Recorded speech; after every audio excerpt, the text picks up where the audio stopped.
તમે આખી દુનિયામાં વયા જાઓ ત્યારે કાઠીની સમક્ષ જયારે બોલવાનું હોય ને, એ કોઈ પણ કલાકાર હોય એ એની માટે પરીક્ષા સ્વરૂપ જ હોય. એ રોજ પરીક્ષા જેવું જ હોય કાઠી દરબારો. કારણ કે કાઠી છે એ બહુ મફમમાં બોલવા વાળા, મફમમાં બેહવા વાળા. આ બહુ નો તમને ભલકારા કરે, નો વાહવાયું કરે, નો દાંત કાઢે, એમાં કાંઈ ન હોય.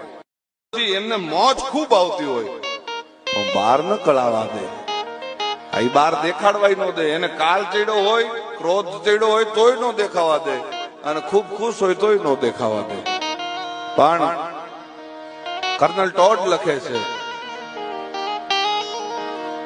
કે આખા વિશ્વમાં જો મેં કોઈ જ્ઞાતિ જોયું હોય કે પોતાના જ્ઞાતિના નામથી જો આખો વિસ્તાર ઓળખાતો હોય તો ઈ કાઠી જ્ઞાતિ છે. કાઠિયાવાડ કરીને આખો વિસ્તાર